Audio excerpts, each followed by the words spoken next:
Halo semua, kali ini Mimin mereview alur cerita film Swords and Retreat 2021, episode ke-35, 36, 37. Jika banyak dari kalian yang suka dengan review film ini, silahkan tekan tombol like, share, and comment. Tanpa menunggu lama lagi, kita masuk ke alur ceritanya.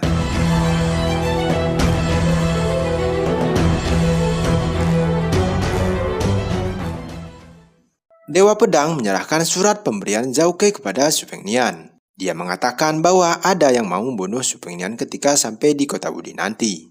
Namun dia tetap akan menuruti perintah Su Xiao untuk menjaga keselamatan penerus Raja Beliang itu. Dirinya merasa berhutang budi kepada Su Xiao yang telah merawat makam kekasihnya yang telah meninggal. Su Fengnian ternyata mengetahui Zhao Kei adalah orang yang mau membunuhnya. Ternyata wanita pengawalnya yang memberitahukan informasi itu. Su Xiu menceritakan asal-muasal dirinya mengetahui bahwa Zhao Kei akan membunuh tuannya. Su Fengnian mengatakan bahwa dirinya sengaja memberikan kesempatan Dewa Pedang untuk bertemu Zhao Kei. Su Xiu keluar dari sana.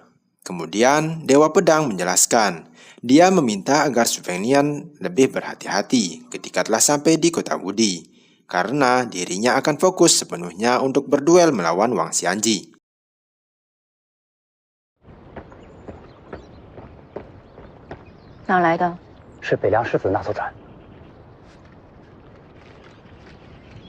Akhirnya rombongan Su Fengnian telah sampai dekat kota Wudi. Dari kejauhan terlihat kilauan cahaya dari kota tersebut. Ternyata itu adalah kilauan pedang bekas pendekar yang kalah berduel melawan Wang Xianji. Di lain sisi, Su Xiao menerima surat tentang catatan perjalanan anaknya menuju ke kota Wudi. Mereka pun memujinya karena kemampuan dan kecerdikan anaknya telah melampauinya. Sementara itu, Su Fengnian beserta bawahannya telah mendarat di kota Wudi.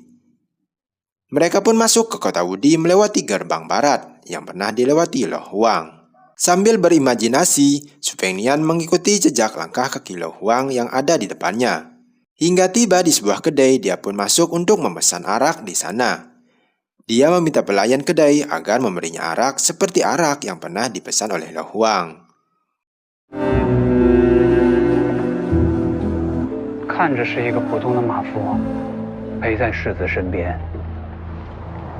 Jing Ni yang melihat tuannya seperti itu, dia pun merasa kasihan. Kemudian dia meminta Senior Li untuk pergi menemui tuannya.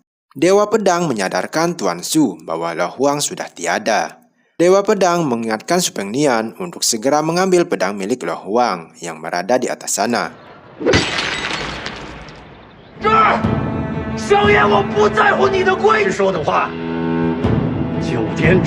Kemudian dia pun membakar semangat Su Fengnian yang berada di depannya. Tidak berselang lama, yang bernama Wang Xianji datang ke sana. Orang ini cukup misterius dengan wajah yang segar meski terlihat usianya ratusan tahun. Sementara itu, Dewa Pedang mulai beraksi. Dengan dua telunjuknya, dia mampu memerintah pedang yang ada di 4 penjuru, mengikuti perintahnya. Orang-orang yang berada di kota Wudi begitu takjub menyaksikannya.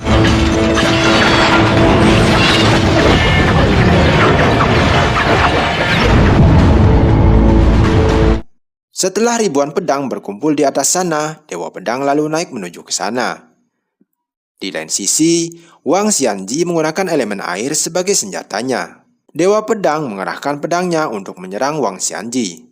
Namun serangan Dewa Pedang mampu dipatahkan olehnya.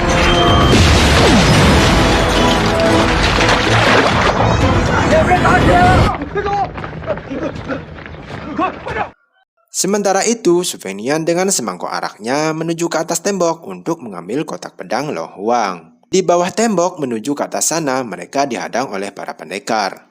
Secara tidak terduga, Su Fengnian meminta pendapat ke bocah yang berada di sampingnya. Ternyata dia tahu kalau bocah itu adalah seorang master. Akhirnya pertarungan kembali terjadi.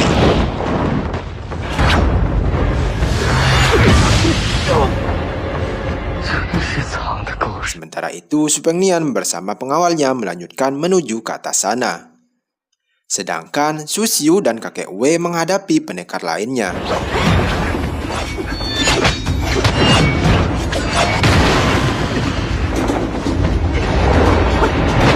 Hingga mereka sampai di atas tembok, Supeng Nian menghentikan langkahnya.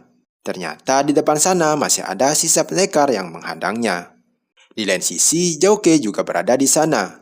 Dia berpura-pura ingin membantu kakak iparnya.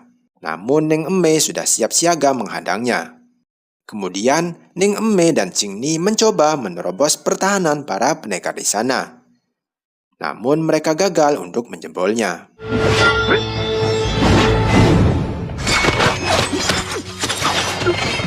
Para pendekar itu tewas seketika akibat terkena serangan dari pendekar tua yang berada di bawah sana. Ternyata itu adalah Dewa Pedang Bunga Persik. Dia pun mengatakan bantuannya itu merupakan balas budi terhadap kebaikan ibunya penerus Raja Beliang itu. Akhirnya kotak pedang itu pun sudah berada di tangan Supeng Nian. Dia pun teringat masa-masa dirinya bersama Lo Huang. Sementara itu Dewa Pedang masih bertarung sengit menghadapi Wang Xianji.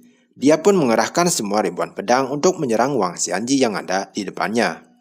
Lagi-lagi Wang Xianji mematahkan semua serangan pedangnya.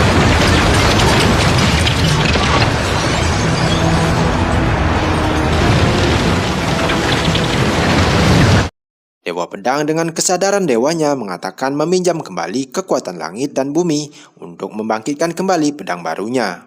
Pedang pembelah langit telah kembali. Semua pendekar yang di sana menyaksikannya. Sementara itu, bocah yang ikut bersama Supeng Nian telah sampai di atas sana. Ternyata dia adalah seorang master dari Gunung Longhu. Dia pun mengenali pemuda yang berada di samping Supeng Nian. Dia mengatakan membatalkan niatnya untuk membunuh Supeng Nian, tetapi akan membunuh pemuda yang ada di sampingnya itu. Mendengar Master Zhao berkata seperti itu, kemudian Supeng Nian menghalanginya untuk membunuh pemuda itu. Pemuda itu pun pergi dari sana. Sementara itu, Wang Xianji dan Dewa Pedang menghentikan pertarungannya. Master Zhao khawatir melihat pertarungan Wang Xianji dan Dewa Pedang itu terhenti, karena dia ingin menggunakan pertarungan itu untuk menaiki alam langit yang ada di sana. Untuk melampiaskan kemarahannya, dia pun menyerang Supeng Nian. Namun Supeng Nian dengan cepat mengarahkan kekuatan pedangnya kepadanya. Tidak terduga, arwah Master Zhao bangkit kembali dan menyerang titik dah Wang Ting milik Supeng Nian. Kemudian arwah Master Zhao menyalurkan semua ilmu bela dirinya berserta kesialannya kepada jiwa Supeng Nian. Di tengah ketidakberdayaan Supeng Nian menghadapi arwah Master Zhao, tiba-tiba Nona He datang menyelamatkannya. Dia pun menyerap semua kesialan yang berada di jiwa Supeng Nian. Dia pun mengatakan kalau dia melakukan itu karena telah berhutang budi kepada ibunya Supeng Nian. Sementara itu Dewa Pedang Bunga Persik pergi meninggalkan kota Wudi. Supeng Nian tersadar. Dia pun langsung menanyakan keberadaan gadis itu. Tidak berselang lama Dewa Pedang telah kembali ke sana. Kemudian dia melihat kotak pedang milik Master Deng itu. Dia meminta agar Supeng Nian nanti dapat mempelajari jurus dari kotak pedang pemberian Master itu. Supeng Nian meminta Dewa Pedang untuk menemaninya bertemu dengan Wang Xianji. Di atas atap gerbang kota Wudi, Wang Xianji datang menemui mereka. Supeng Nian mengatakan bahwa dirinya akan mewakili Dewa Pedang untuk melanjutkan pertarungan tadi. Dia pun meminta waktu setelah datang kedua kalinya ke kota Wudi, nanti dirinya akan berduel melawannya. Wang Xianji pun menyanggupi permintaan itu. Setelah itu, rombongan Supeng Nian pun kembali menuju Beliang. Sementara itu, di tempat lain, Kasim Han datang menemui Zhao Kei di sana. Dia menyerahkan sebuah dekrit rahasia kaisar untuknya.